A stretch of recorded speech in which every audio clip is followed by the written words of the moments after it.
Bien. Bueno, ahí están los temas entonces de la unidad de regulación y balance energético que vamos a ver hoy. Y como les decía, volvemos a trabajar sobre el sistema de nutrición, pero ahora no sobre lo que es la ingestión, que es lo que vieron con Celina, y la digestión de los alimentos, que siempre todos estos temas los vemos recordando el concepto de homeostasis, integrando el concepto de balance y regulación, y bajo los principios ordenadores de la fisiología, como trabajamos la clase pasada, y ahora le vamos a incorporar a todo lo que habíamos estado viendo sobre esos nutrientes todo lo que tiene que ver con regulación del balance energético, pero los que nos quedó de ver de la clase pasada, que es lo referente a regulación de la glucemia y todo lo que tiene que ver con el tejido adiposo. Entonces, ¿recuerdan este modelo que les mostró Celina? Lo que vamos a ver hoy de esto que vieron con Celina es meternos en esta parte que tiene que ver con la interacción de los mediadores que hacen al manejo del balance energético y de la regulación de la glucemia. Entonces, hay cosas de glucemia que ustedes ya han comenzado a ver en los trabajos prácticos, ¿sí? Todo lo que tiene que ver con índice glucémico, ahí ya estuvieron trabajando con niveles de glucosa en sangre, ¿sí? Cómo es la respuesta, ya pudieron ir viendo cómo puede ser el tipo de respuesta y qué mediadores, además de eso ya ustedes lo conocen de bioquímica, de biología, ya que hay cosas generales que ya conocen que vamos a pasar un poquito por encima. Entonces, vamos a tratar de interpretar con mayor detalle cómo se regula esa glucemia en distintos eventos. Por ejemplo, el primero que vamos a ver es cuando se da la alternancia entre la ingesta y el ayuno interdigestivo. Por eso es lo que está marcado con la flecha acá. Y primero vamos a ir complejizando esta observación. ¿Se acuerdan que habíamos visto desde la visión clásica del sistema de control y regulación, donde les aparece justamente dentro de esas variables reguladas o controladas, que son censadas, que mantienen un rango más o menos estrecho de normalidad, que tienen todo un sistema que controla y que regula, por eso hablamos del sensor y de todos estos componentes que hacen a la regulación a través de distintos efectores, y acá tenemos justamente lo que vamos a ver hoy, cómo es que se regula esa concentración de glucosa en sangre, que es lo que llamamos glucemia. Obviamente que también tenemos que recordar, porque acá lo vamos a ver mucho, es que, ¿se acuerdan que habíamos definido la variable de respuesta, que es la que puede modificarse con mucha mayor amplitud, que tiene, por eso hablamos que es más adaptable, porque es parte de la respuesta, es la que no tiene esos sensores, sino que forma parte de la respuesta en el control de la variable regulada. Entonces, ya habiendo recordado esto, vamos a ver bien entonces cuáles son los cambios y cómo se da la respuesta en esa alternancia entre ingesta y saciedad. Entonces acá tenemos a lo largo del día las comidas teóricas que establecen culturalmente y que establecen los ritmos circadianos que habíamos estado viendo. Y lo que vemos es que, fíjense que una vez que se ingirió, hay aumento en la glucemia. Ese aumento de la glucemia es acompañado por un incremento de la insulina y por un decremento del glucagón. O sea que ustedes esos conceptos ya lo saben de esta interrelación entre insulina y glucagón en el manejo de la glucemia. Y que esa interrelación se da constantemente en cada una de las comidas. Ahora, si esa comida es rica en proteínas y prácticamente no contiene glucosa, fíjense que la glucemia prácticamente no cambia, obviamente que la respuesta de la insulina prácticamente no existe, pero sí lo que cambia es la respuesta del glucagón. O sea que, si bien nosotros generalmente relacionamos esos cambios en la respuesta a la glucemia con una comida, recuerden que depende entonces el tipo de comida, va a determinar el tipo de respuesta que se dé. Nosotros lo que vamos a analizar es cuando hablamos de una comida rica en glucosa. Entonces, como vimos, el cambio que se correlaciona directamente con el aumento de la glucosa en sangre, que es lo que está marcado acá, es el incremento de la secreción de insulina. Ese incremento de la secreción de insulina se da en lo que ustedes ya conocen por histología, por biología, en el páncreas, que denominamos la división endocrina del páncreas, en las células beta, donde la glucosa tiene la capacidad de ingresar directamente por GLUT2, participa del metabolismo de esa célula y aumenta la producción de ATP. A medida que aumenta la glucemia, aumenta el ingreso de glucosa, aumenta la producción de ATP, esto es lo que vamos viendo acá, y ese aumento de la producción de ATP es lo que modifica la apertura de los canales de potasio ATP dependientes. Si aumenta el cociente ATP-ADP, esos canales de potasio, ¿sí?, se modifica su apertura.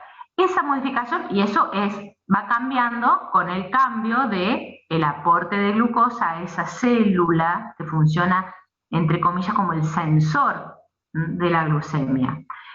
Ese cambio, que produce cambios en el potencial de membrana, ese cambio en el potencial de membrana abre canales de calcio voltaje dependientes y, como ya sabemos, el aumento del calcio intracelular genera exocitosis, es la vinculación directa con la exocitosis de la insulina.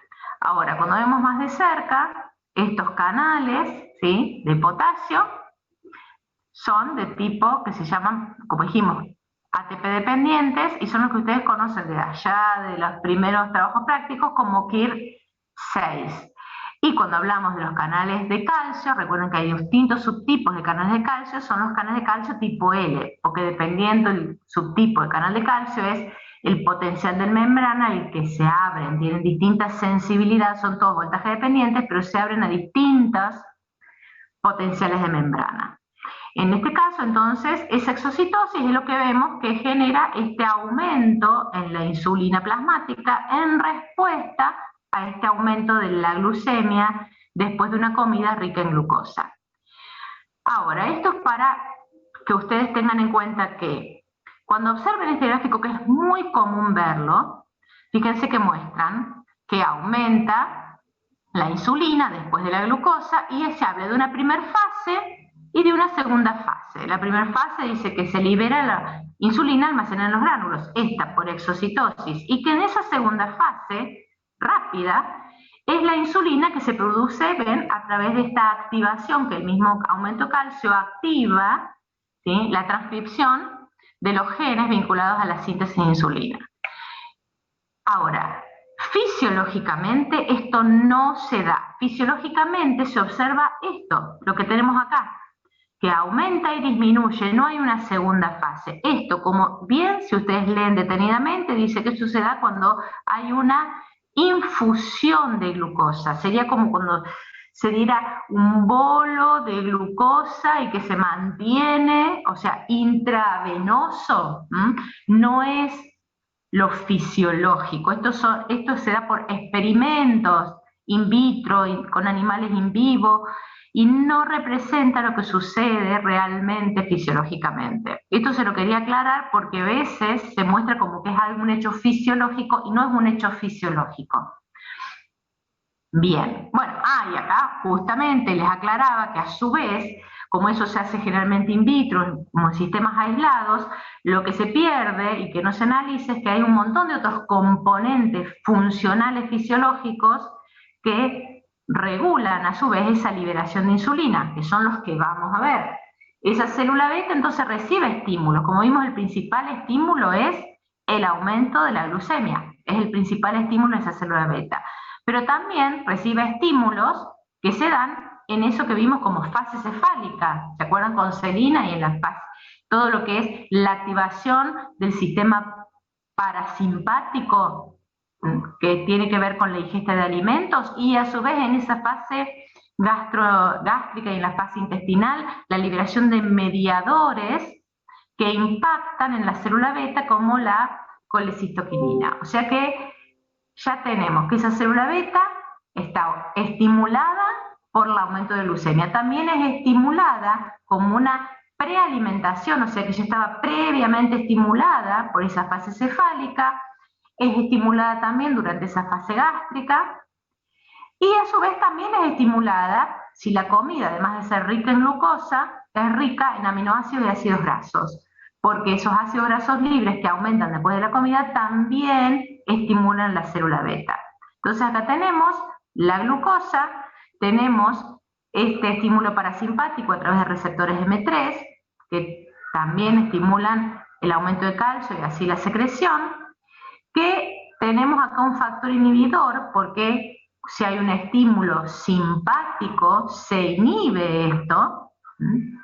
O sea que el aumento de la actividad simpática inhibe la liberación de insulina, pero tenemos que sumar entonces, teniendo en cuenta que está inervado ese islote, tanto por inervaciones simpáticas como parasimpáticas.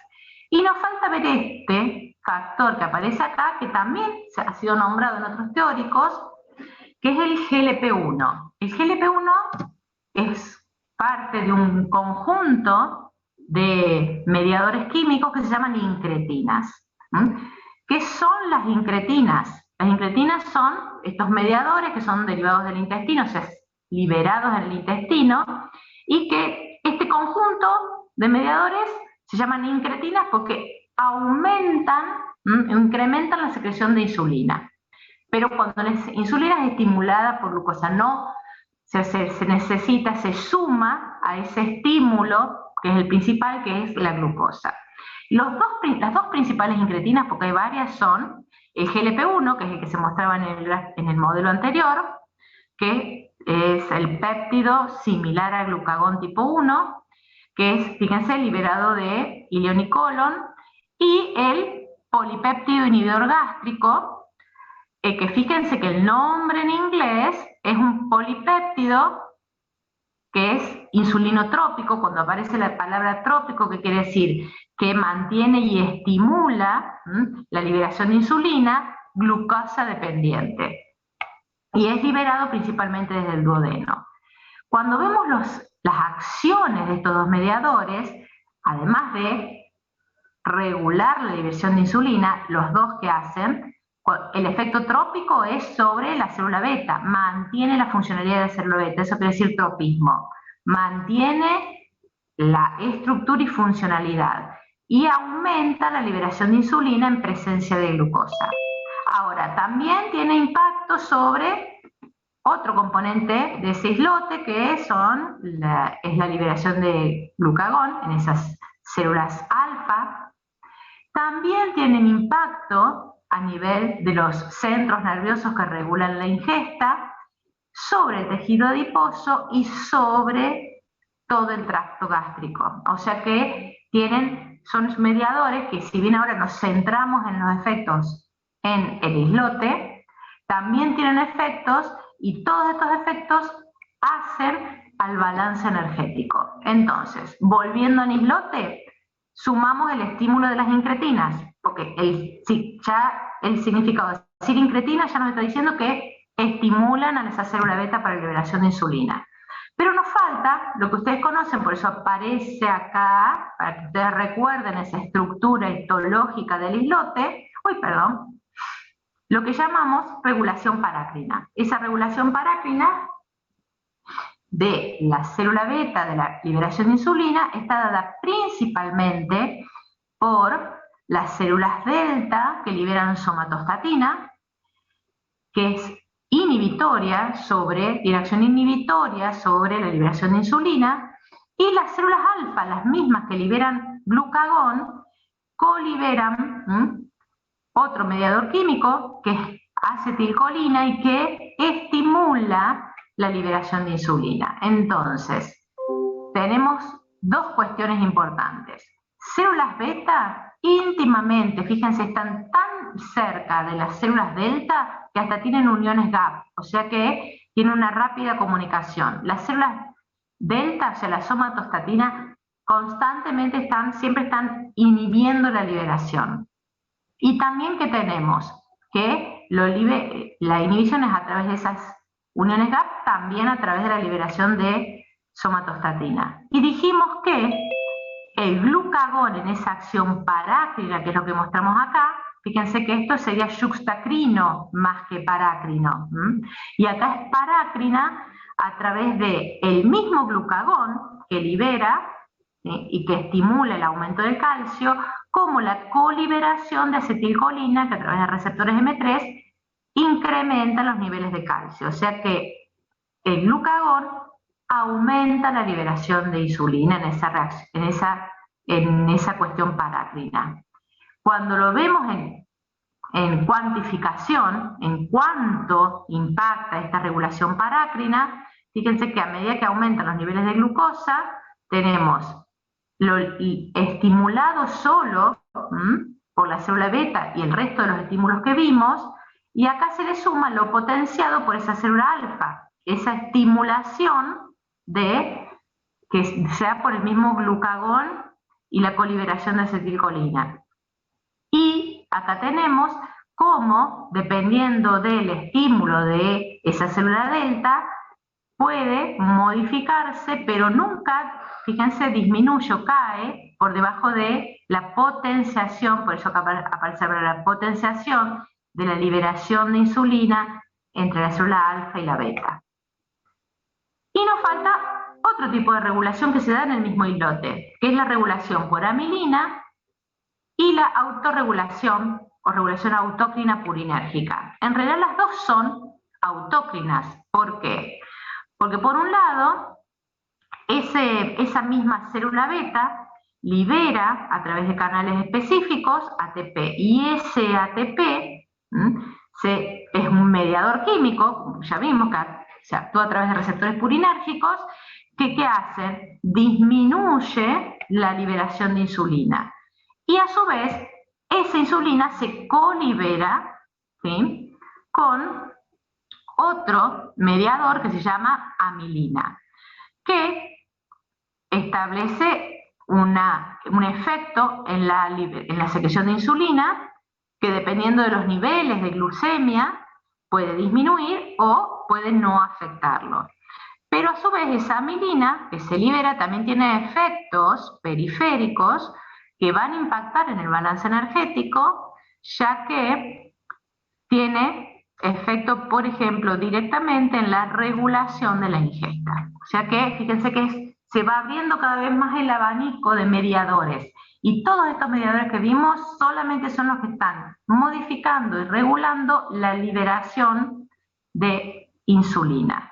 Nombramos la somatostatina. Esa célula delta, que tiene esa función parácrina, a su vez tiene estímulos, o sea, señales estimuladoras y señales inhibidoras que actúan sobre ella. Muchos pueden ser nutrientes, fíjense que el aumento de glucosa de aminoácidos estimulan su liberación como una regulación parácrina que evita el exceso de liberación de insulina.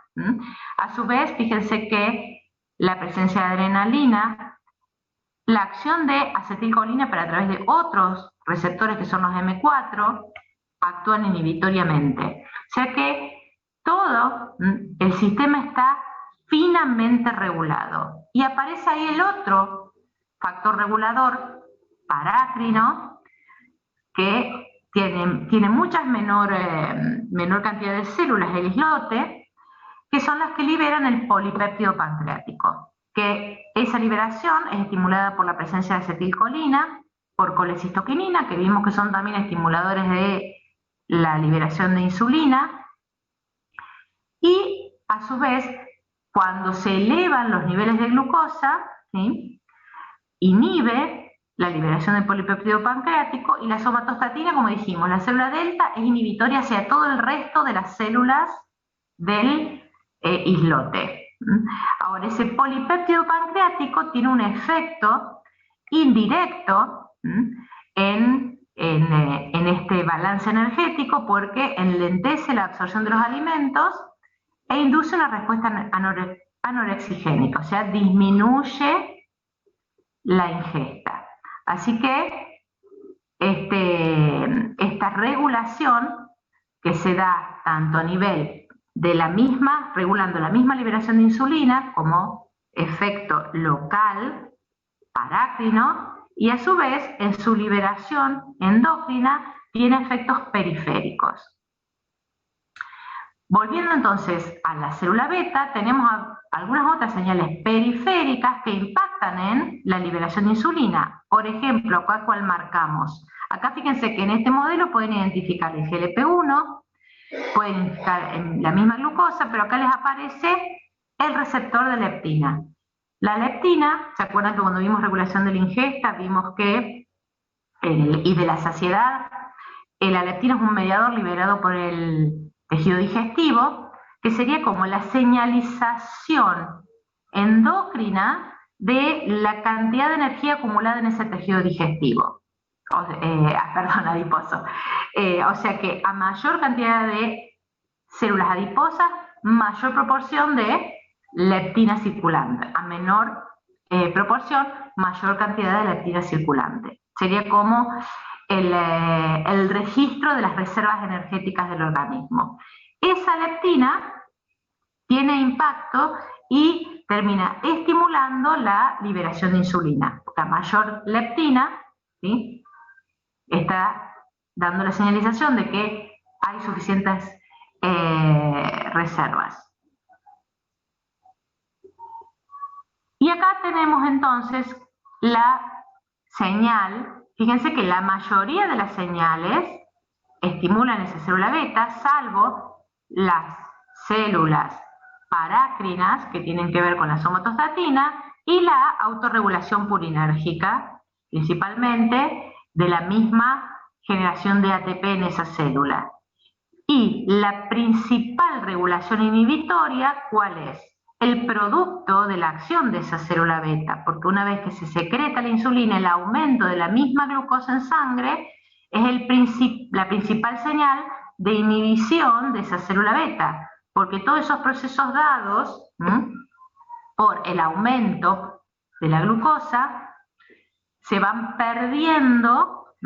Ese ingreso de glucosa a través de esos GLUT va disminuyendo, y eso disminuye toda la secuencia, que genera disminución de la apertura de canales de calcio, disminución de la exocitosis. O sea que la disminución de la glucosa genera esa retroalimentación negativa, y es la principal señal inhibitoria. Ahora, las funciones de esa insulina en esa respuesta son a 3 niveles principales: a nivel hepático, a nivel del tejido adiposo y a nivel del músculo. Esos serían los 3 principales efectores de esta señal endocrina. Y obviamente en esos efectores se dan distintos procesos metabólicos que llevan a la misma respuesta, que ¿cuál es? Que aumenta el ingreso de glucosa a las células, o sea, la tasa de ingreso a las células. Aumenta la tasa de utilización de la glucosa en esas células, aumenta la conversión de glucosa en glucógeno, principalmente ¿en dónde? En hígado y también en músculo esquelético. También tiene efecto, porque también se acuerdan que es estimulado por los aminoácidos, tiene efecto sobre los aminoácidos y estimula la síntesis proteica, y tiene efecto también sobre los lípidos, incrementando la síntesis de triglicéridos. O sea que todo eso es tendiente ¿a qué? A, principal efecto, disminuir los niveles de glucosa en sangre, o sea, disminuir la glucemia, y generar reservas en el organismo.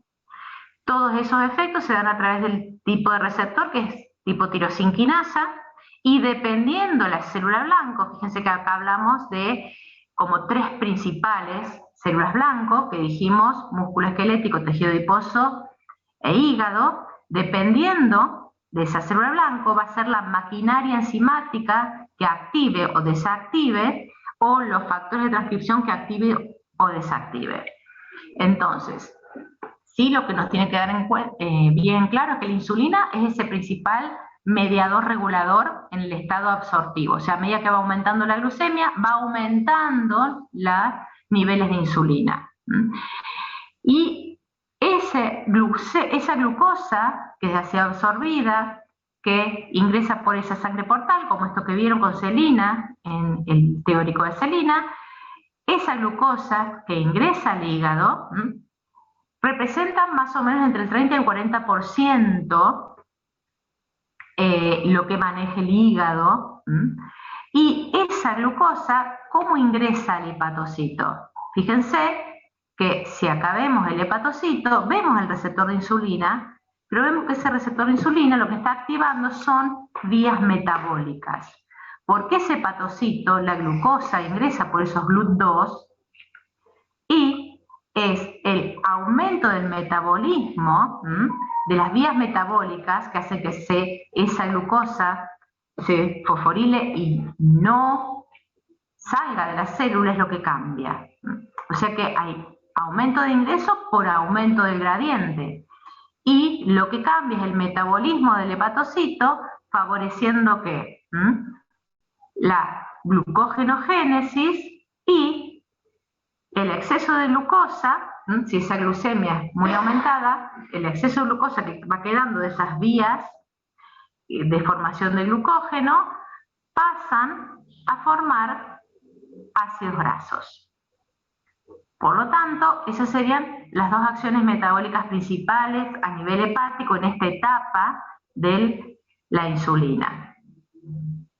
Obviamente que la glucosa, que sigue circulando, que no participa de estos procesos, va a tener directamente impacto sobre el funcionamiento de los otros 2 tejidos, dijimos, del adiposo y del muscular. Y en ese caso, si nosotros vemos ese receptor de insulina, está vinculado principalmente a la acción sobre la exposición de los GLUT4, ¿sí?, para el ingreso de esa glucosa, y posteriormente tenemos modificación de esas vías metabólicas que favorecen en el músculo esquelético, acá las tenemos, la formación de glucógeno, y en el tejido adiposo esa glucosa principalmente lo que genera es síntesis de triacilglicéridos que van acumulándose en ese tejido adiposo. Entonces, cuando vemos todas esas acciones conjuntamente, vemos los 3 efectores principales de esa insulina que tienen estas funciones de disminuir la glucosa, aumentando la captación, disminuir la glucemia al aumentar la captación de glucosa por distintos mecanismos, pero aumenta la captación de glucosa, aumenta la glucólisis, aumenta la glucogenogénesis, disminuye paralelamente la gluconeogénesis, ¿sí?, y la glucogenolisis, estimula tanto en la célula hepática como en la célula adiposa la estimulación de triacilglicéridos a partir de glucosa, disminuye la lipólisis en el tejido adiposo, y también el tejido adiposo favorece obviamente la captación de esos triglicéridos que están circulando. O sea que tenemos que el tejido adiposo aumenta las reservas energéticas. A nivel de la muscular, fíjense que es muy similar a lo que pasa en la célula hepática respecto a la glucosa, también tiene la capacidad de captar ácidos grasos libres, y tanto en hígado como en célula muscular disminuye la proteólisis y aumenta la captación de aminoácidos circulantes y estimula la síntesis proteica. O sea que tenemos un gran aumento de las reservas energéticas. Ahora, como vimos, esto es dinámico, a medida que va disminuyendo, ¿sí?, la carga de glucosa en sangre, disminuye la liberación de insulina y comienza a aumentar la liberación de glucagón. Dijimos que esta regulación de la glucemia en estas fases son principalmente reguladas por la insulina y el glucagón. Entonces, ese glucagón, fíjense que cuando la glucemia disminuye, esa célula alfa también tiene GLUT. En este caso, los GLUT que aparecen son GLUT1. Ahora, fíjense que es muy semejante la regulación de la liberación de glucagón, es el mecanismo celular de liberación es muy semejante. También tenemos que el metabolismo y la generación de ATP es lo que impacta sobre ¿qué? Sobre los canales de potasio dependientes de ATP. Esos canales de potasio dependientes de ATP en estas células alfa, ¿sí?, en hipoglucemia, o sea, cuando está bajando la glucemia, tienen un potencial de membrana muy bajo, de menos 60 milivoltios. O sea, no es tan electronegativo. Y a ese nivel, cuando baja hasta ese nivel, por esa caída de la glucosa, aumentan la actividad de canales voltaje dependientes que se abren a ese nivel de potencial de membrana, que son estos, que son canales T. ¿Se acuerdan que antes habíamos visto que eran canales L? Son canales T.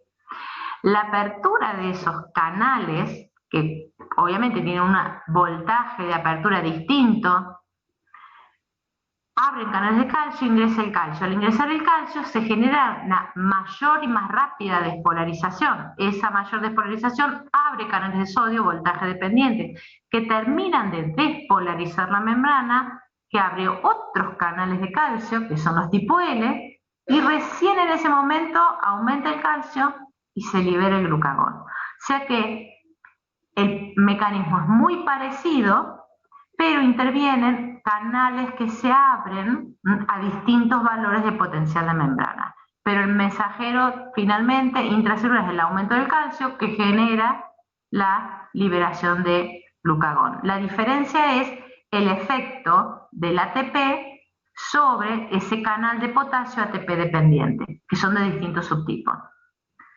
Esa célula alfa tiene exactamente también muchísimas señales.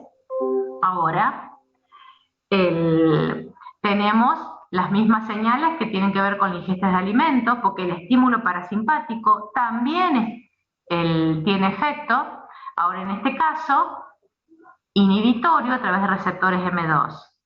La colecistoquinina también lo estimula, pero obviamente que tenemos esas incretinas que se acuerdan que en este caso eran distintos, podían aumentar o inhibir. Están balanceadas las incretinas principalmente en esa regulación. Ahora, ¿quién tiene? Fíjense que está aumentado el nivel de esta flecha. Si aumentan los aminoácidos en esa dieta, se estimula la liberación de glucagón. ¿Se acuerdan que cuando vimos la dieta rica en proteínas, no estimula la liberación de insulina, sino que principalmente estimula la liberación de glucagón? También existe la regulación parácrina, porque dijimos la somatostatina inhibe a esa célula alfa y la célula beta también inhibe a la célula alfa. Por lo tanto, esa regulación parácrina es más bien inhibitoria. También existe regulación autócrina glutamatérgica, o sea que la misma célula, el mismo glucagón que se colibera con glutamato, genera una disminución de la liberación de glucagón. Entonces, todo este concierto de mediadores en el mismo islote están regulando la liberación de glucagón.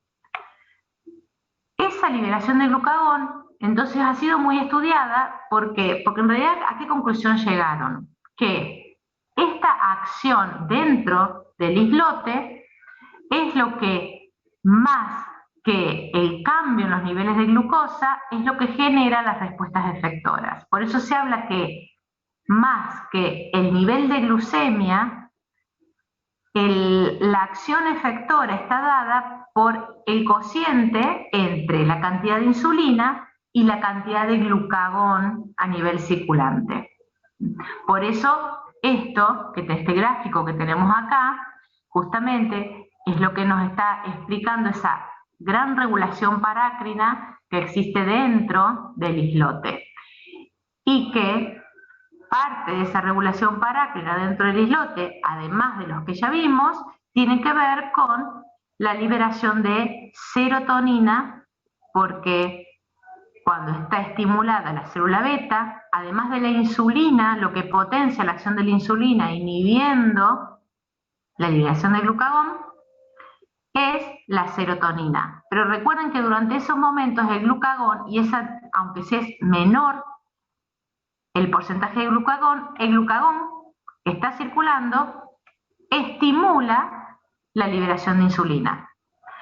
Y a bajos niveles de glucosa, que el principal efecto es que a medida que va disminuyendo la glucosa, va disminuyendo la liberación de insulina y con ello la coliberación de serotonina, eso genera que, además de la hipoglucemia, es uno de los principales estímulos en realidad para la liberación de glucagón, la disminución de la liberación de insulina y serotonina. Es por eso que se dice que en realidad lo que genera las respuestas es la modificación del cociente entre la liberación de insulina y la liberación de glucagón, más que la glucemia en sí misma. Si bien generalmente lo vemos como los principales estímulos de la liberación de glucagón, la caída de la glucosa, pero es más bien la disminución de la secreción de insulina.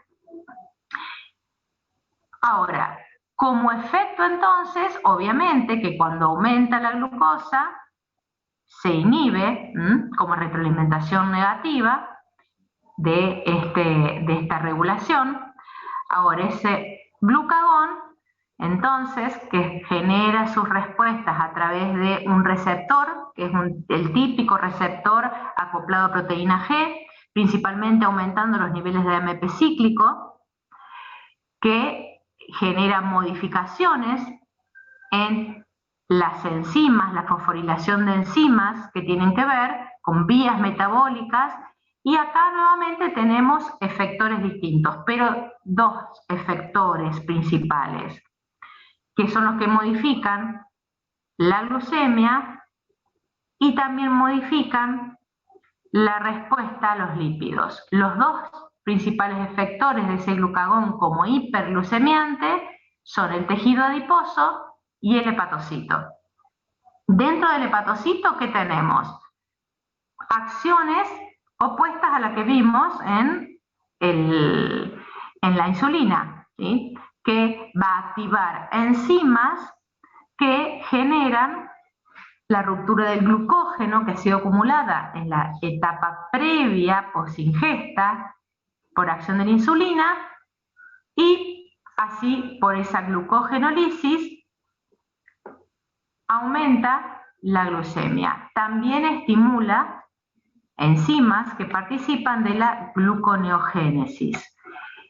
Y como parte de esa respuesta tenemos el efecto de la activación del receptor de glucagón a través del aumento de la transcripción de todas las enzimas que participan de la beta-oxidación, que a su vez entonces vamos a tener que se inhibe la formación de esos ácidos grasos que se formaban durante la presencia de insulina. Esa vía está inhibida y lo que pasa es a generarse con mayor intensidad la beta-oxidación.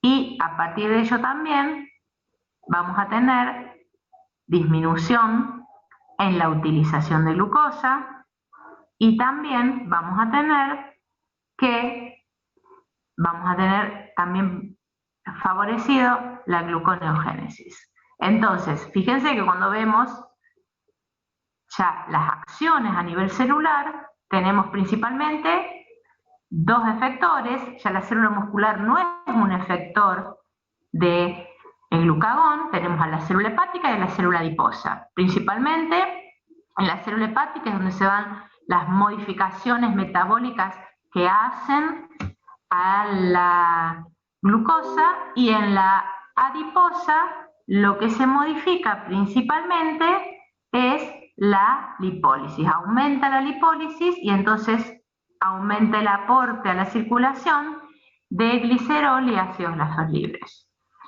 Ahora, todo eso cuando estábamos viendo esa interacción entre esas, durante el día que tenemos ingesta y periodos interdigestivos de algunas horas, y ahí es donde principalmente se ve el efecto entonces de la insulina, el glucagón, pero a medida que van pasando horas, entre si esos periodos interdigestivos se alargan, comienzan a participar hormonas, otras hormonas, y fíjense que si el periodo entre dos ingestas se alarga, o sea que ese ayuno se alarga, ¿qué tenemos? Que va cayendo los niveles de glucosa en sangre.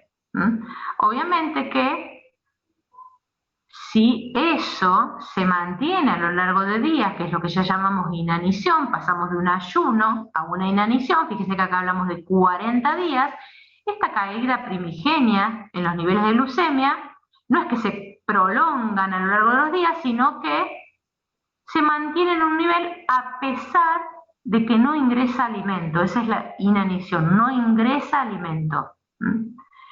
Ahora, cuando vemos eso, que se mantiene la glucemia a pesar de que no ingresa alimento, eso ya nos está diciendo que existe un montón de otros factores más allá del glucagón, que colaboran con la mantención de la glucemia durante tantos días de inanición.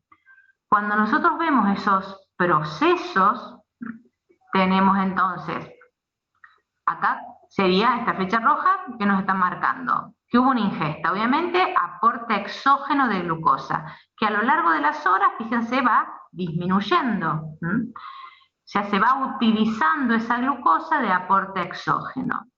Aproximadamente con 4 horas, que ya estamos dentro de esa fase interdigestiva prolongada, que comienza a usarse, a utilizarse y a degradarse glucógeno. Ahora, las reservas de glucosa en forma de glucógeno no son muy grandes en el organismo. Hepática, muscular. Sabemos que la muscular no aporta a la regulación de la glucemia, no tiene la maquinaria, ¿sí?, necesaria, por lo tanto es el glucógeno hepático el que principalmente está aportando acá a ese uso a través de la glucogenólisis. Fíjense que en pocas horas decae rápidamente, por lo tanto hay otro proceso que es lo que ustedes conocen a medida que aumentan las horas de ayuno, que es la gluconeogénesis. Y fíjense que es lo que mantiene el aporte de glucosa ya cuando transcurren muchos días de ayuno, que es lo que llamaríamos periodo de inanición. Cuando lo vemos de cerca eso, vemos que cada mediador que participa en estos procesos, obviamente en esta utilización que tenemos la insulina, pero cuando ya el aporte exógeno no existe, quien participa, que ya vimos, es el glucagón, que a medida que transcurren las horas se estimula, porque ya el ayuno comienza a ser un factor estresante, se estimula el sistema simpático, comienzan a circular las catecolaminas. Eso favorece que el aporte de glucosa a partir de la glucogenólisis. Pero a medida que van esas fuentes decreciendo, aparecen procesos como la gluconeogénesis que dependen, además del glucagón, que vimos que hacía gluconeogénesis, de las catecolaminas, aparece fuertemente la participación del cortisol. Entonces, ¿qué tenemos ahí? Es insulina, que ya lo vimos, la participación del glucagón, que ya vimos, y esas hormonas que van apareciendo, que se llaman hormonas contrarreguladoras en esta situación de ayuno e inanición, son principalmente entonces, sumada a la acción del glucagón, la adrenalina, el cortisol y el GH, que ahora vamos a ver un poquitito de cada uno. Fíjense que cuando aumenta la glucemia tenemos acción principal, prácticamente única, de la insulina. Ahora, cuando disminuye la glucemia, tenemos un arsenal de hormonas contrarreguladoras. Glucagón en primer término, y a medida que se va prolongando se le suma adrenalina, cortisol y GH. Ahora, ese arsenal nos está señalando que también es importante regular finamente la disminución de esa glucemia circulante. Y fíjense que a nivel clínico, esos niveles de glucosa se han determinado como 3 niveles. El nivel 3 es el más peligroso. Fíjense que son ya daños severos a nivel del sistema nervioso. En el nivel 1 es cuando esos niveles de glucosa, fíjense, van entre 70 y 55 miligramos por decilitro. Cuando ya bajan de 54, tenemos el nivel 2, que es peligroso. Y el nivel 3 ya corre riesgo de daño, principalmente ¿dónde? Sistema nervioso. Entonces, esa señal de hipoglucemia es muy importante a nivel del sistema nervioso. Y existen glucorreceptores a nivel nervioso. Obviamente que no son los únicos glucorreceptores. Acá, fíjense, tenemos señalados distintos tipos de glucorreceptores. Ya vimos los de la cavidad oral que participan en la fase cefálica, estimulando la liberación de insulina. También vimos que en intestino hay glucosensores que participan de la liberación de las hormonas en la fase intestinal, que potencian la acción de la insulina. Ahora, lo que nos empieza a interesar en esta hipoglucemia, también obviamente que son señales de aumento de glucosa, pero lo vamos a ver desde el punto de vista de lo importante que es la hipoglucemia, regular la hipoglucemia. A nivel hepatoportal también tenemos sensores que nos están señalando la utilización periférica de esa glucosa. El mismo hígado tiene moléculas que funcionan como sensores que dan señalización de la acumulación y de la tasa de conversión de la glucosa en hígado. La célula beta y alfa vimos que a nivel endocrino, de páncreas endocrino, también son sensores, funcionan como sensores de los niveles de glucosa.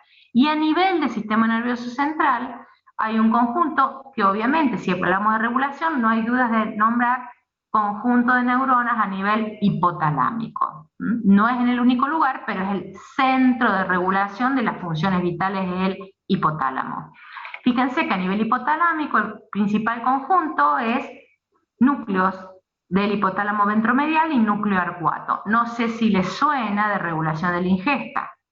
Fíjense que volvemos siempre sobre lo mismo. O sea que las principales neuronas que funcionan como glucorreceptoras, glucosensoras, están a nivel del hipotálamo ventromedial y núcleo arcuato. Ahora, existen distintos tipos de neuronas, algunas que son inhibidas por el aumento de la glucemia, o algunas que son estimuladas por la glucemia. Y esas señales se terminan integrando a nivel del hipotálamo, junto a cuáles señales. Todos estos elementos, componentes del hipotálamo, integran tanto las señales centrales como las señales que provienen ¿de dónde? De la periferia, porque todas esas señales, también en los cuerpos carotídeos hay glucosensores, son señales que se integran en el núcleo del tracto solitario y hay vías nerviosas que llevan esas señales al hipotálamo. Y en el hipotálamo entonces dijimos que hay neuronas que son capaces de sensar, en este caso que estamos viendo, la disminución del aporte de glucosa. Fíjense que esas neuronas, hay conjuntos que reaccionan disminuyendo su frecuencia potencial de acción y otras aumentando la frecuencia potenciales de acción. Por eso se llaman neuronas excitatorias e inhibitorias. ¿Por qué? Porque reciben señales de distintos lados y las integran. Ya vamos a ver este mismo ejemplo, este mismo modelo cuando veamos regulación de la presión arterial, donde se recibe información de distintos lugares y la integración, ¿qué quiere decir? Que hay señales donde se inhibe una inhibición, donde se inhibe una estimulación, donde se estimula una inhibición. Eso sería lo que llamamos integración. Ahora, cuando vemos los mecanismos celulares, fíjense que aparecen los mismos, en este caso, los canales de potasio dependientes de ATP. ¿Para qué? Para regular la frecuencia potenciales de acción de estas neuronas. Eso, ¿qué quiere decir? Que siempre los mecanismos, fíjense que se repiten, no son tan distintos. Siempre lo que regula como sensor es el cociente de la actividad metabólica de esa célula. Y obviamente que el resultado de la sumatoria de todas esas señales son lo que generan y conocemos nosotros como esa respuesta contrarregulatoria de las hormonas que vimos recién. Esa respuesta, entonces, tenemos una pata principalmente neuronal, neuroendocrina, que es la respuesta que llamamos simpático-adrenal, donde que se integró a nivel hipotalámico en estos dos núcleos. Esa información es derivada del núcleo del tracto solitario y a los núcleos que regulan el sistema nervioso simpático. A esa actividad también se le suma la integración de que las neuronas que están en el hipotálamo, que ya vimos que regulan la ingesta, también funcionan como glucosensoras y proyectan, las que son de orexina y NMSH, a neuronas premotoras simpáticas adrenales. Toda esa información se integra y el resultado de esa integración, ¿cuál es?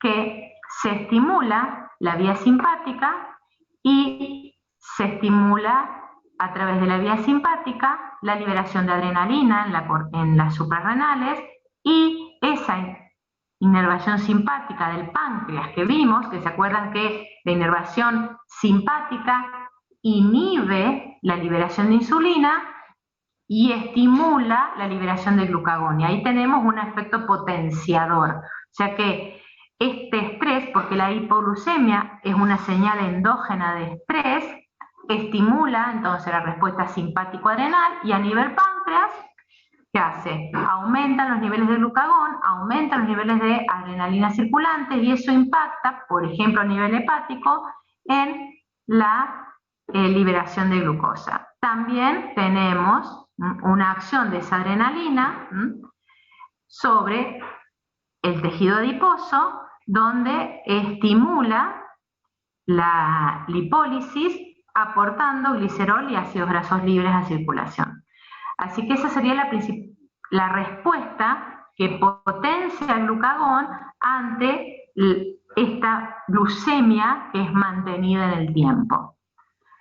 Esa respuesta simpático-adrenérgica, entonces, fíjense que acá tenemos al hepatocito y tenemos al tejido adiposo, donde vimos que va a aumentar, va a favorecer la producción de glucosa, glucogenólisis, gluconeogénesis. O sea que esa respuesta a través del sistema simpático-adrenal aumenta la producción de glucosa.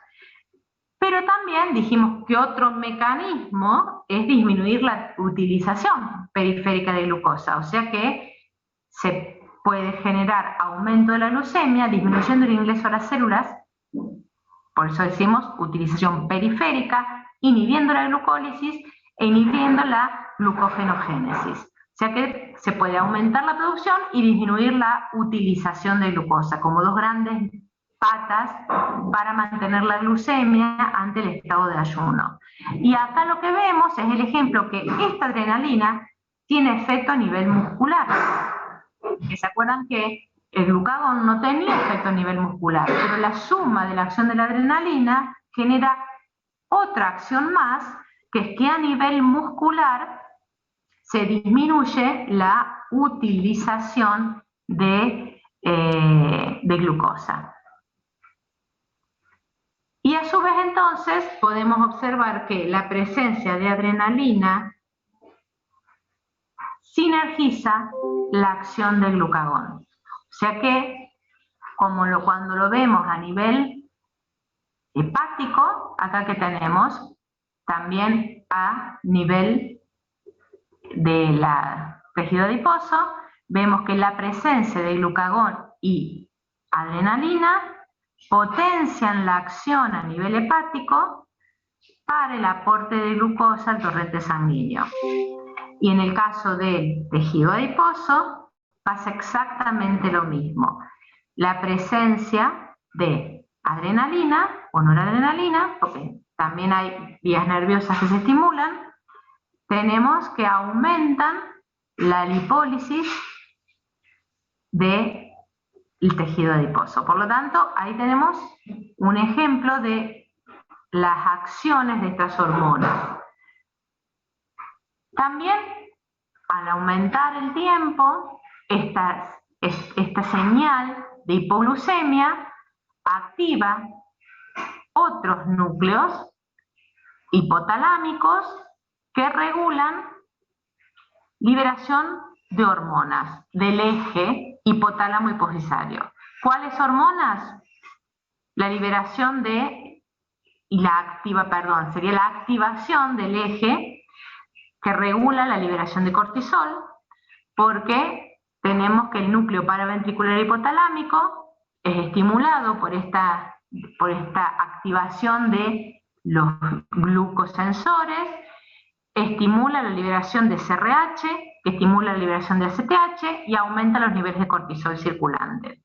Y en el núcleo arcuato se estimulan la liberación por esta señal de hipoglucemia de la hormona liberadora de hormona de crecimiento, y así se estimula la liberación a circulación de la hormona de crecimiento.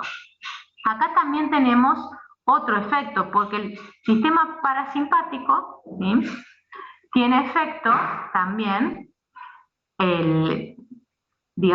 sobre la liberación de insulina y glucagón. Tiene un efecto sobre la insulina que es contrarrestado por el aumento de adrenalina a través de la respuesta simpático-adrenal y por la misma hipoglucemia. O sea que, si bien se activa la actividad parasimpática a nivel de la regulación de insulina, ese efecto es contrarrestado porque está muy aumentado el eje simpático-adrenal. Ahora, cuando vemos la acción de estas dos hormonas que se suman a esta acción contrarreguladora, por eso también las llamamos normoglucemiantes, vemos que el cortisol, ¿qué aporta? Disminución de la utilización de glucosa, activa la beta-oxidación en tejidos periféricos, estimula la gluconeogénesis hepática y la formación de cuerpos cetónicos. Y eso está graficado acá. Fíjense que a medida que aumentan las horas de ayuno, dijimos que las reservas de esa glucogenólisis, que ya estuvo estimulada por el glucagón primeramente, después se le suma, ¿sí?, y se potencia con la presencia de adrenalina y noradrenalina, rápidamente esa reserva de glucógeno hepático ya no puede volver, porque como no hay etapa nuevamente de ingesta para aumentar las reservas, decaen rápidamente. Eso es, compensado con el aumento de la gluconeogénesis hepática, ¿sí?, y eso es favorecido, ya la adrenalina. Ya el glucagón y la adrenalina estimulan la gluconeogénesis, pero la presencia del cortisol y el GH sinergizan esa acción. Por lo tanto, a pesar de que disminuyen las reservas de glucógeno, de que no hay aporte de glucosa, se mantiene la glucemia, pero a expensas de ¿qué? De la disminución de la utilización en tejidos periféricos y del aumento de la gluconeogénesis. Entonces, ese cortisol justamente favorece todos esos procesos. Disminuye la translocación de GLUT4, disminuye la captación de glucosa por el músculo, estimula la proteólisis, aunque ya esos con periodos muy grandes de inanición, lo que sí es aumenta la beta-oxidación y la lipólisis. En el hígado aumenta la lipogénesis y estimula la gluconeogénesis, y a nivel adiposo estimula la lipólisis y a su vez tiene efectos, cuando se mantiene en el tiempo ese cortisol, de adipogénesis en ciertos lugares. Y que hace, por otro lado, cuando se mantiene en el tiempo puede tener efectos no deseados, que son los que vamos a ver respecto a la insulinoresistencia. Entonces, esas gotitas de lípidos que hay en el hepatocito, dijimos que van a pasar a formar parte de los cuerpos cetónicos, después de haber pasado por todo el metabolismo de esa beta-oxidación, y así se aportan lo que conocemos como los cuerpos cetónicos como fuente de energía, pero principalmente para corazón, músculo esquelético, riñón y en último, pero último caso, el cerebro. Obviamente que la gluconeogénesis en esas etapas ya más prolongadas, ya cuando hablamos de inanición, esa gluconeogénesis aporta y mantiene la glucemia, principalmente para el cerebro. Después dijimos que también se aumenta la liberación de hormona de crecimiento, que estimula la gluconeogénesis principalmente. Dijimos que el sistema simpático ha inhibido la liberación de insulina. Estas dos patas a ese nivel ya son muy importantes, porque la inhibición de la liberación de insulina es la que mantiene principalmente los niveles de glucosa a partir de la gluconeogénesis, y esa hormona de crecimiento disminuye la utilización de glucosa en los tejidos periféricos y estimula la lipólisis y también la proteólisis cuando estamos en inanición prolongada, favoreciendo la gluconeogénesis. Entonces, a nivel de tejido adiposo, tenemos que la presencia de GH se suma a la activación de los receptores adrenérgicos, favoreciendo la lipólisis. Y que a nivel de músculo esquelético aumenta la beta-oxidación, y fíjense que esa presencia de hormona, de la hormona de crecimiento, interfiere con la acción de la insulina, generando lo que es insulina resistencia. O sea que los niveles basales de insulina que pueden estar circulando no tienen acción debido a esta interferencia a nivel de mecanismo de transducción, lo que conocemos como crosstalk, y entonces ahí vemos nuevamente cómo o se antagonizan o se potencian los efectos de las hormonas. Y esto es un típico ejemplo en estas hormonas contrarreguladoras. Por un lado, la sinergia sería cuando en esa misma célula, al mismo momento, los dos mensajeros activan prácticamente la misma vía de señalización para tener el mismo efecto, que sería lo que vimos, por ejemplo, cuando vimos la adrenalina y el glucagón en el hepatocito. Entonces, fíjense que tenemos el glucagón puede generar esta respuesta solo, la epinefrina esta respuesta solo. Ahora, la suma de los dos se potencia su efecto, pero la presencia, por ejemplo, de cortisol sumado a la GH sinergiza, o sea que puede dar un efecto mucho mayor al esperado. Y también tenemos el efecto de lo que llamamos así como el antagonismo que vimos recién, lo que llamamos efecto permisivo, que generalmente es cuando se favorece la expresión de cierto receptor para cierto mediador en la célula blanco. Ejemplo de eso, el cortisol sobre las catecolaminas, o sea, la presencia de cortisol favorece la acción de las catecolaminas y también del glucagón, porque expresa más receptores de estos mediadores en la membrana.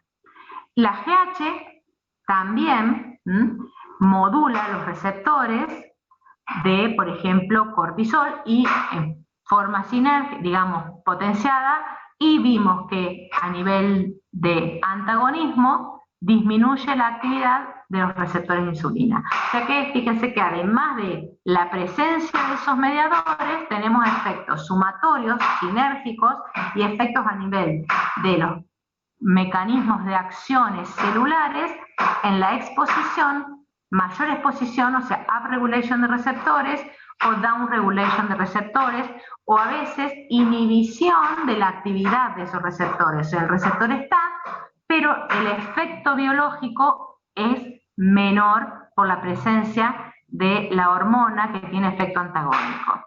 Entonces, cuando vemos en la sumatoria, tenemos que sobre la glucemia tenemos en cuenta tejidos, tenemos mediadores y a su vez cada mediador en cada tejido tiene un efecto metabólico distinto. Esto sería un resumen de los efectos más importantes.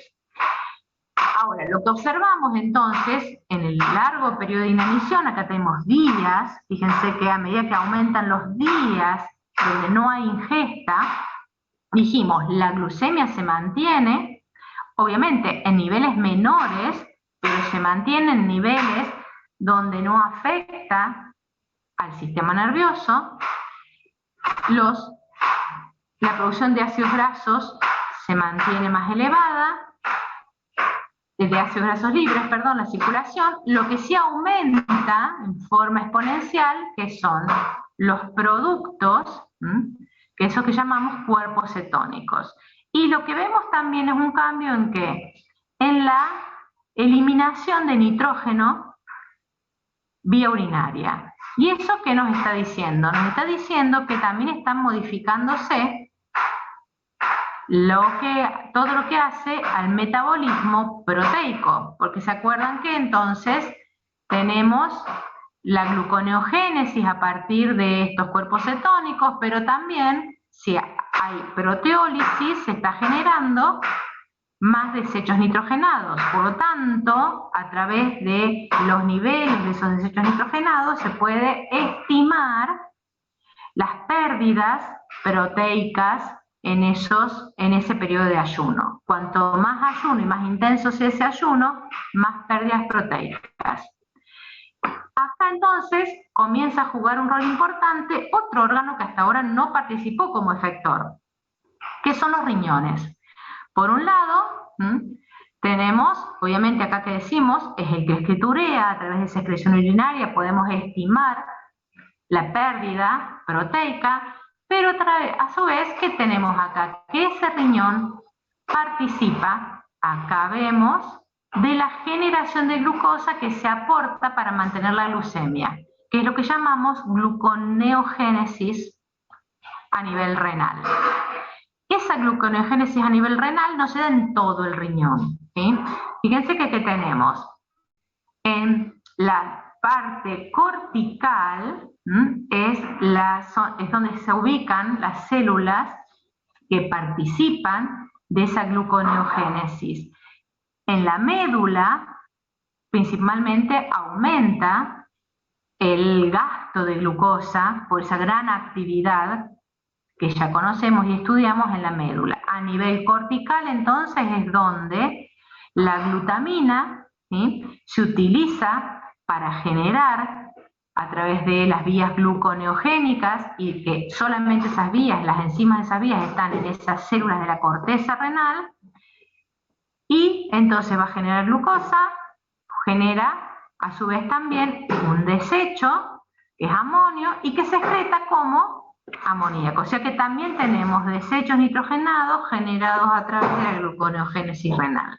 Que en los niveles de inanición de los que estamos hablando, esa glucosa aportada es aproximadamente el 20% aportada por esta gluconeogénesis renal.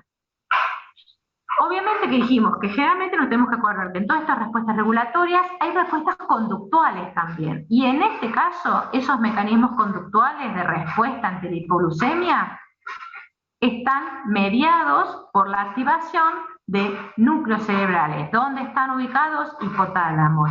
¿Los vimos ya? Sí. Son justamente que la disminución de la insulina, la disminución de la temperatura corporal, que es una respuesta también en este estado de inanición, lo vamos a ver cuando veamos regulación de la temperatura corporal la semana que viene. La respuesta que es aumento del apetito. O sea que la respuesta conductual es mediada por los núcleos cerebrales que regulan la ingesta, que también se dan como parte de esta respuesta. Y como parte de actividad en estos núcleos, de estas respuestas de estas neuronas hipotalámicas, también participa la AMP quinasa. Esa AMP quinasa es activada en situaciones de ayuno y la activación estimula los núcleos que regulan la ingesta, estimulando el apetito, y inhibe a los núcleos que generan saciedad. O sea que también a nivel de la AMP quinasa, o sea, a nivel celular de esas neuronas hipotalámicas, se genera la respuesta conductual. Entonces, lo que vimos es todo esto, estuvimos repasando, todo esto que acá lo vemos como metabólico, como respuesta metabólica, vimos que está mediada esa respuesta por distintas hormonas contrarreguladoras.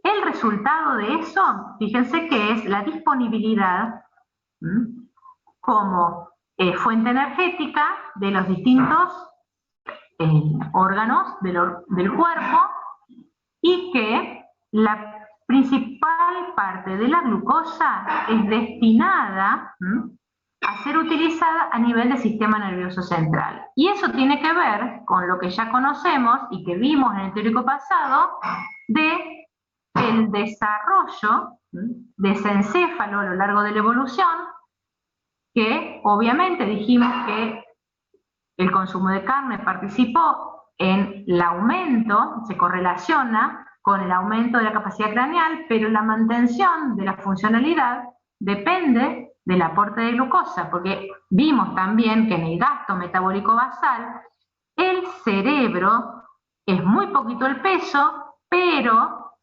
el aporte de su metabolismo al gasto metabólico basal es muy importante, es del 17%. Eso es el fundamento de que justamente sea tan grave la disminución de los niveles de glucosa sanguínea para la actividad cerebral. Y que a lo largo de la filogenia se generaron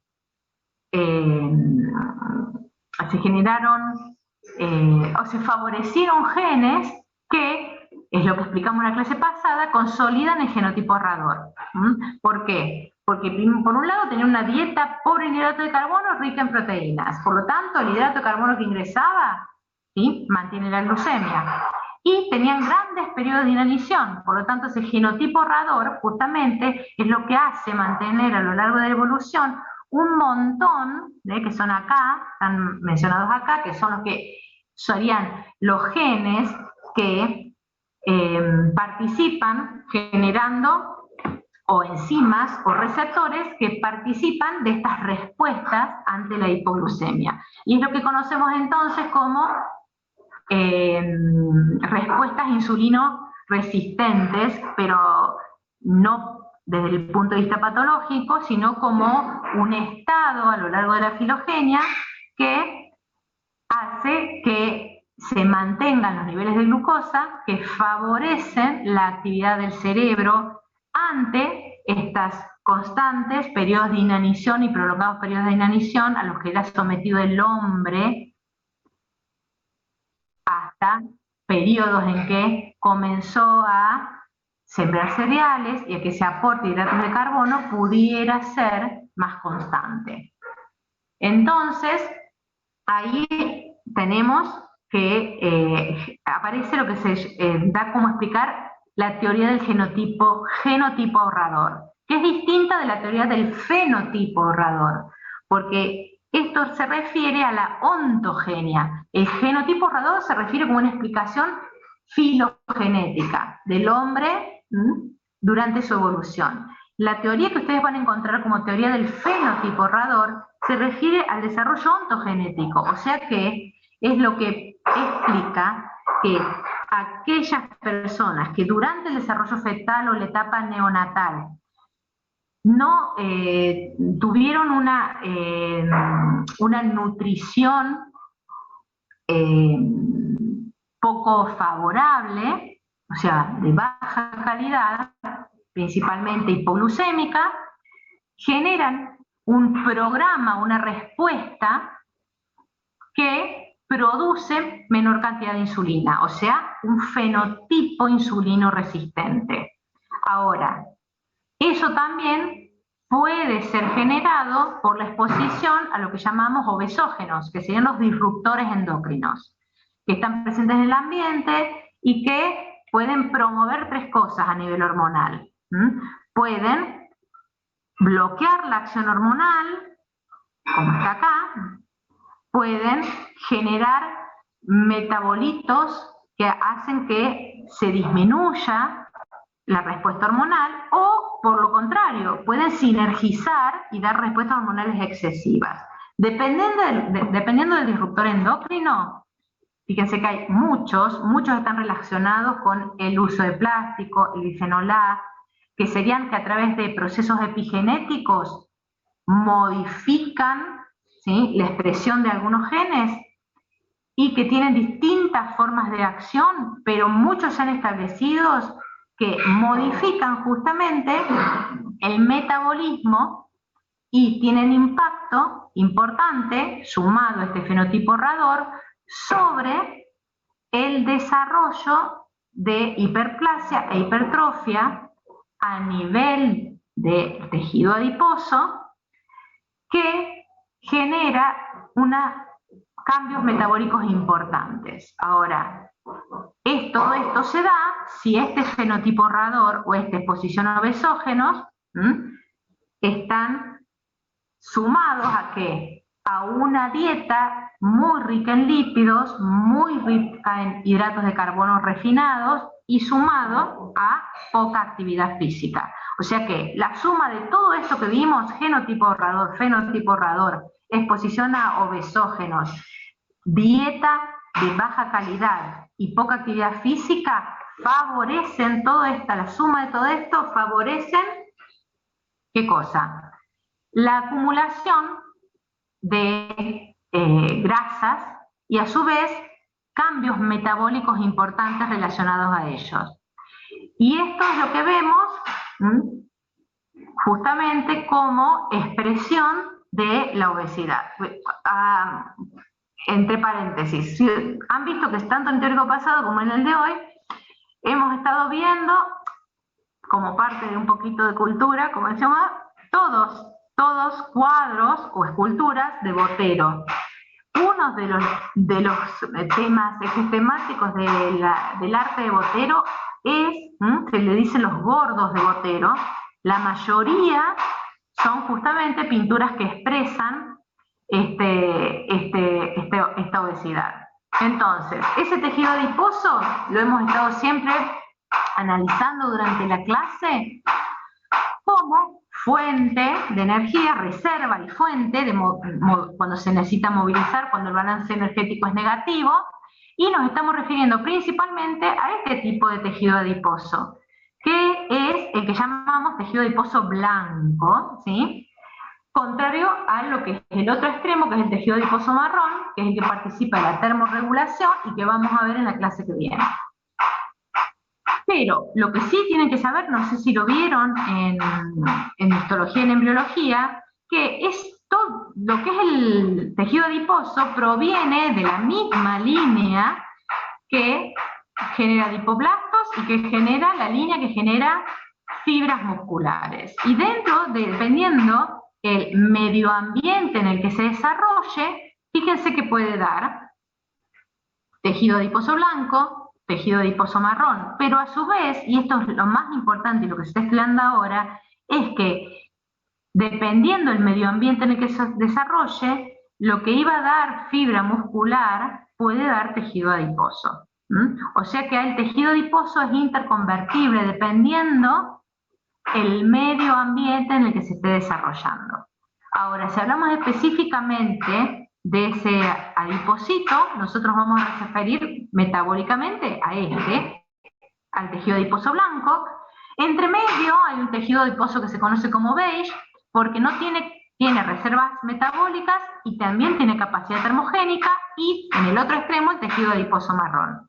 Y si ustedes ven, justamente hay una correlación de la estructura y función en estos tres tipos celulares de adipocito. Y este, que es el que nos interesa ahora, es el que funciona como almacén energético, se ubica principalmente a nivel subcutáneo e intraabdominal, y la otra cosa importante que tienen es que tiene una importante función endocrina.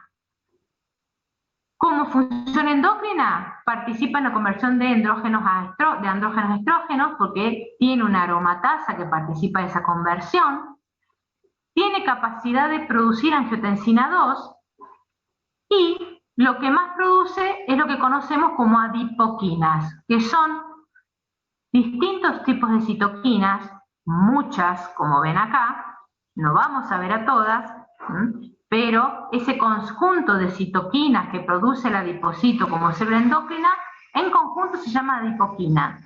Y la adiponectina es una de las más importantes, que en este caso la adiponectina lo que hace es favorecer o sinergizar, potenciar la acción de la insulina.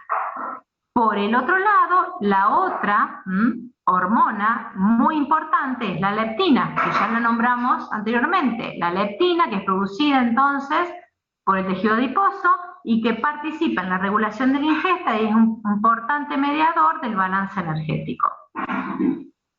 Entonces, en la obesidad, ese tejido adiposo no es que solamente aumenta la cantidad de tejido adiposo, sino que se modifica dependiendo del nivel de obesidad. O sea que normalmente tenemos el tejido adiposo normal, almacén de energía, generador de muchos mediadores químicos, donde la tasa de síntesis de adiponectina, que dijimos que favorecía la acción de la insulina, es mayor que la de otros mediadores como la resistina, que justamente resistina tiene que ver porque es un mediador químico que interfiere con la acción de la insulina.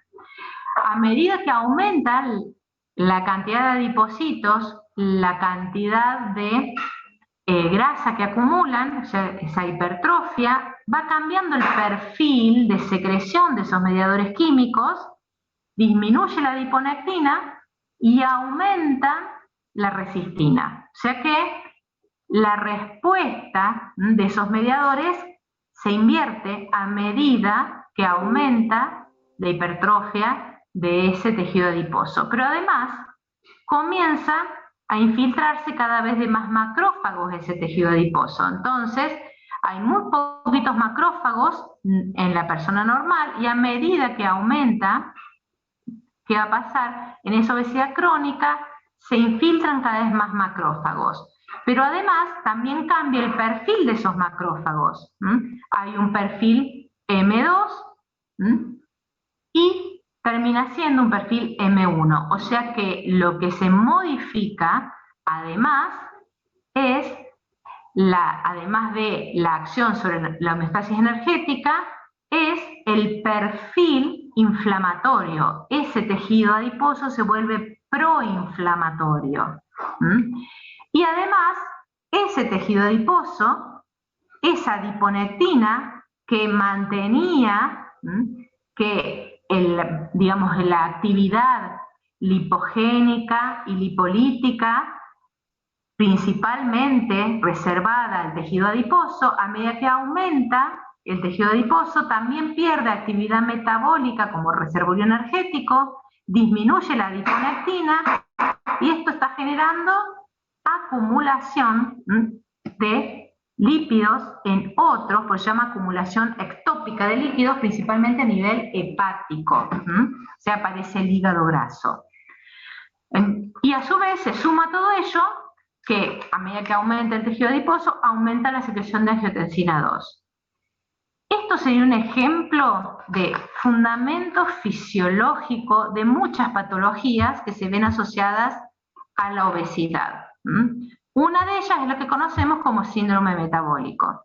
Justamente aparece lo que se conoce como insulinoresistencia y también leptinoresistencia, porque ustedes dirán, ¿pero cómo? Si aumenta la cantidad de tejido graso, debería aumentar la cantidad de leptina, que inhibe la ingesta, pero lo que pasa es que aparece leptinoresistencia también. O sea que, por más que aumentan los niveles de leptina, los efectos de los biológicos de leptina están disminuidos. O sea que todo aquello que favorecía la supervivencia, actualmente, debido a todas las modificaciones culturales, favorece la aparición del síndrome metabólico. Y si se ve en las últimas estadísticas, Estados Unidos es uno de los países que más obesidad y síndrome metabólico desarrolla. Y lo que vemos es, por ejemplo, que Japón prácticamente no ha cambiado, por más que han cambiado muchos de, justamente,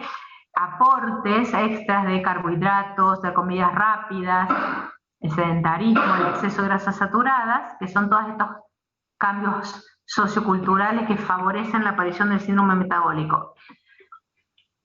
¿Qué pasa? Cuando observamos la cantidad de personas obesas, y esto es viejo, esto es un modelo viejo, donde fíjense que el 31% en Estados Unidos, el 3% en Japón y Corea. ¿Con qué se puede correlacionar eso? Con la dieta. Y volvemos a lo primero que hablamos, la dieta.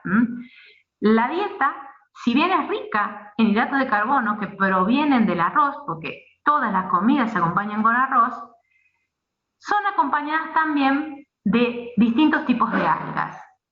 Y esas algas, que en la dieta japonesa, fíjense que son al menos 18 gramos por día, se calculan, aportan un montón de cosas que tienen que ver con el manejo de la microbiota. Entonces acá aparece el último factor que tenemos que ver en este balance y regulación energético.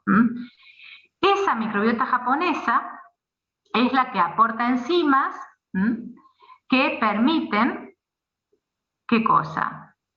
Digerir estas algas pardas marinas, que son las que particularmente se consumen en muy gran proporción en estas comunidades, y a su vez estas algas justamente son ellas mismas las que aportan al microorganismo que participa de esa microbiota, que aporta las enzimas que permiten digerir estas algas. O sea que todo lo que tiene que ver con la microbiota parece estar correlacionado con que no modifica el índice de masa corporal.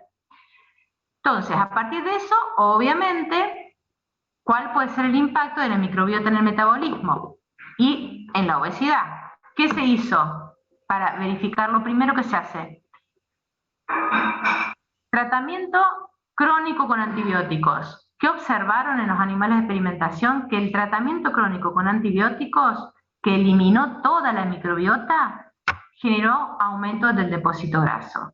Entonces fue la primera evidencia que la microbiota impacta en el desarrollo de la obesidad, o sea que participa del balance energético. ¿Qué participa? ¿Qué producción ¿qué es lo que produce esa microbiota? Lo que ya nombró Celina en la clase de ella, esos ácidos grasos de cadena corta que son producidos gracias a la presencia de la microbiota. Esos ácidos grasos de cadena corta estimulan las células beta para que produzcan insulina, también actúan a nivel muscular y en el hígado, también regulan el efecto inflamatorio, o sea, proinflamatorio de ese tejido adiposo, disminuyendo y aumentando las citoquinas antiinflamatorias que produce el tejido adiposo. También ya lo vimos,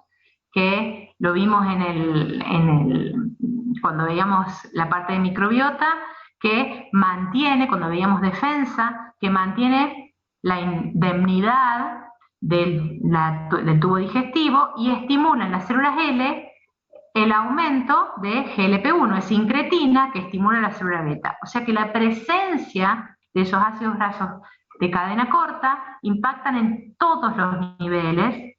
Por eso tenemos que tener en cuenta y recordar de dónde provienen esos ácidos grasos de cadena corta, que son el ácido acético, el propiónico y el butírico, que se van a generar más o menos dependiendo qué tipo de microbiota, o sea, qué microorganismo tenemos en ese tubo digestivo.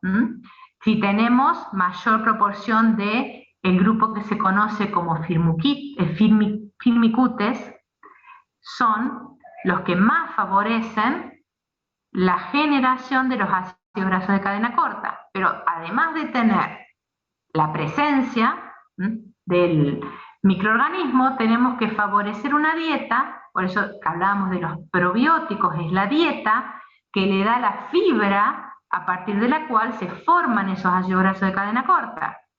Y entonces ahí aparece la importancia de esa fibra alimentaria, donde tenemos las que tienen mucha pectina, que son las que favorecen la dilatación del estómago, y al aumentar la distensión del estómago, porque se llenan de agua, forman geles, la sensación de saciedad. ¿Por qué? Por la distensión, los mecanorreceptores señalan, indican vía neuronal a nivel hipotalámico estado de saciedad, y a su vez reducen la absorción.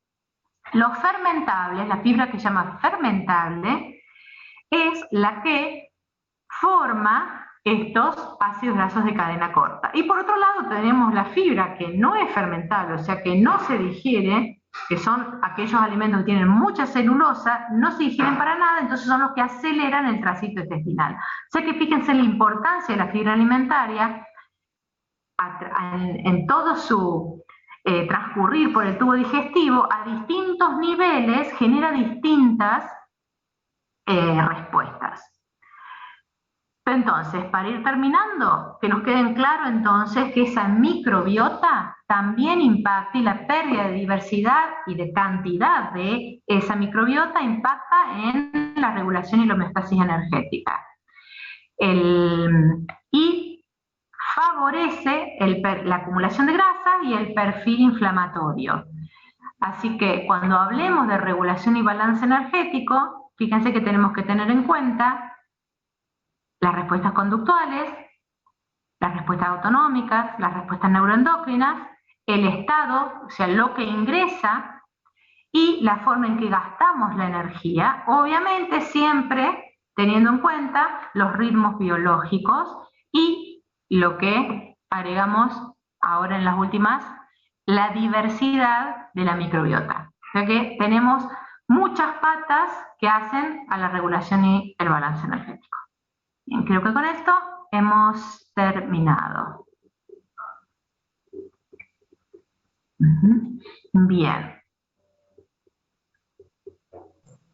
Profe, Chicos, sí.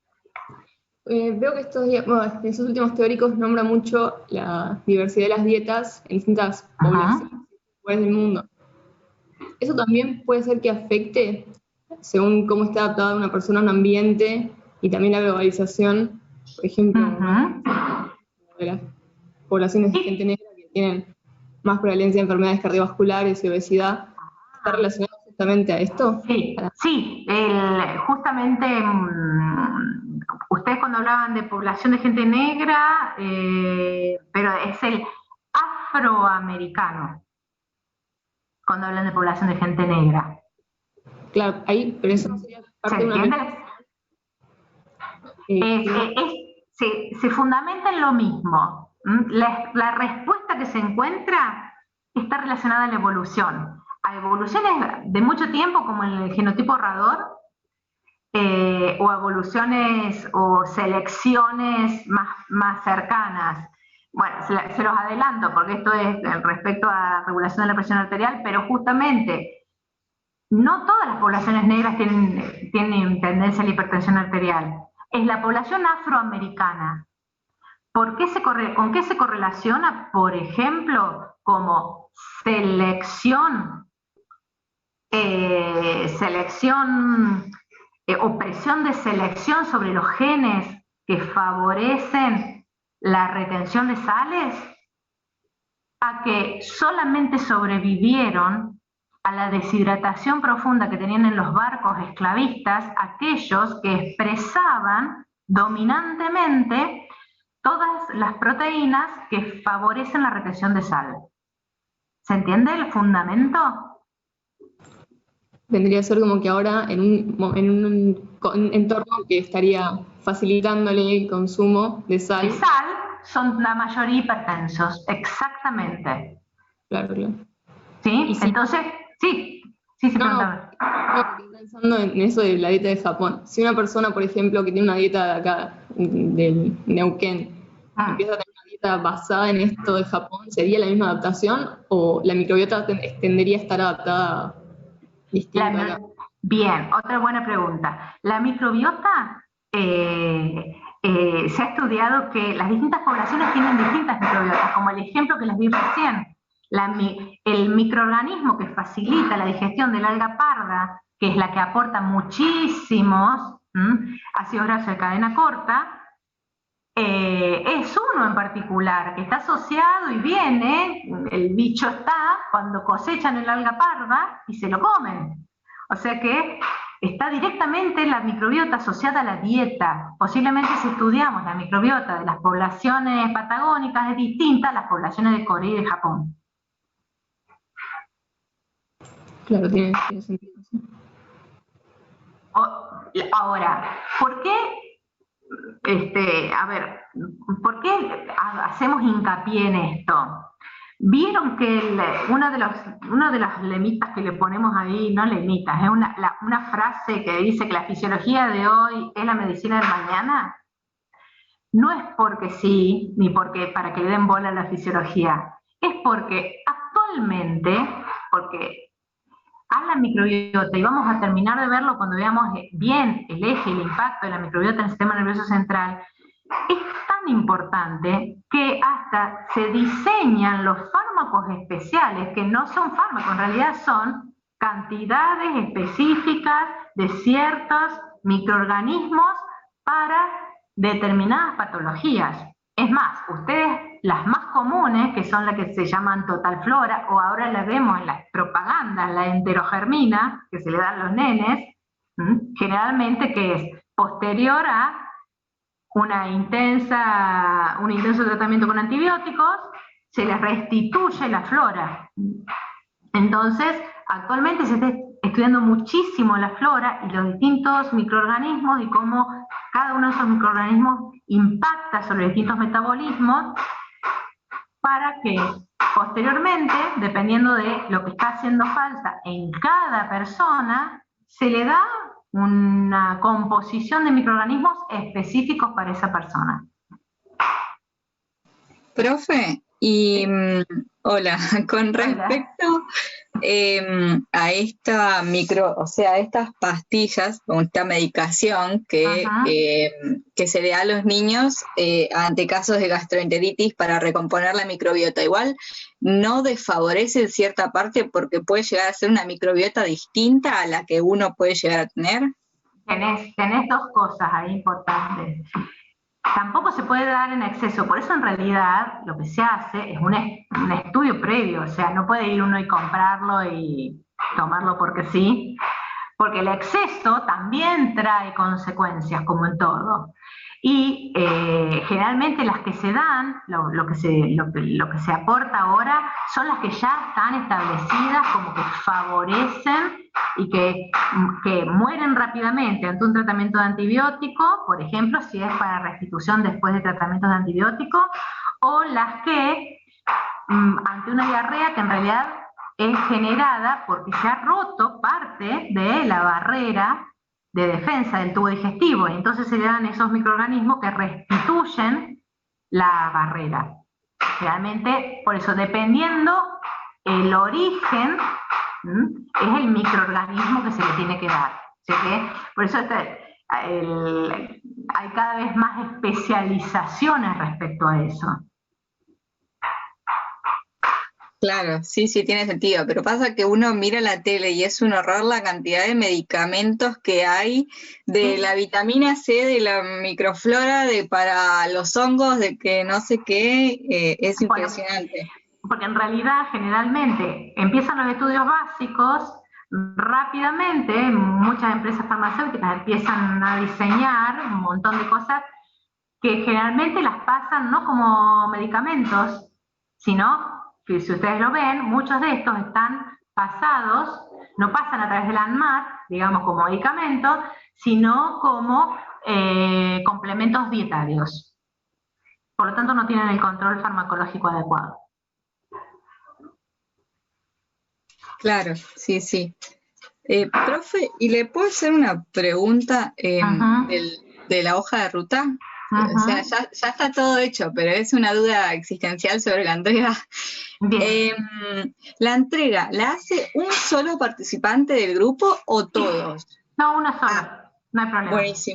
Buenísimo. Profe, y una pregunta más. Con respecto al caminito de la unidad 10, ¿hay que leer algo más o es solamente con el material que se nos brinda en el caminito? No, con el material que está ahí. Si ustedes quieren leer algo más, no hay problema, pero es con el caminito, que es como, tiene bastante material, que es como para que vayan viendo con otros ojos el caso.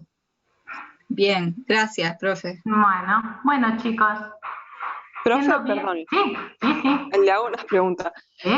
Volviendo a este tema de la microbiota, entonces el uso de kéfir sería re bueno, ¿o no? Sí. Porque favorece la microbiota.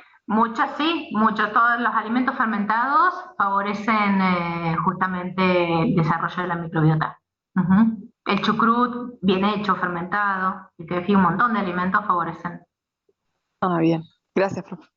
Bueno, chicos, ¿alguna otra duda? Si no, nos vemos. No me acuerdo. Esperen que tenía un mensaje de Silvia. No quiero equivocarme. Vieron que ayer no dio clase y entonces, esperen. El lunes recupera el trabajo práctico 24, ¿sí? Y después le va a avisar cuando recupere el trabajo práctico 21. ¿Se acuerdan que ahí hubo también de un lunes que tenía que dar ella, pero dio Lorena? Entonces, el trabajo práctico 24 van a ver el lunes.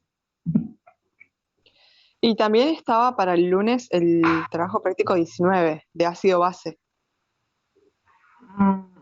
Que también lo teníamos que recuperar. Sí, no me acuerdo con quién. Ya me hicieron tanto lío que ahora ya no me acuerdo.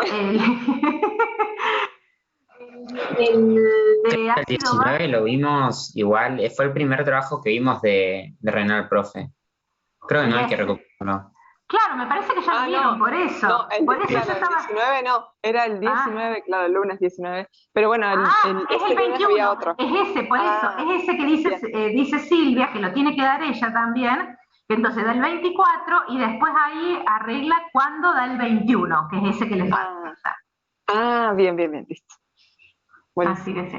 Bueno, chicos, después nos vemos gracias, a lo mejor un rato el lunes. Buen fin de semana.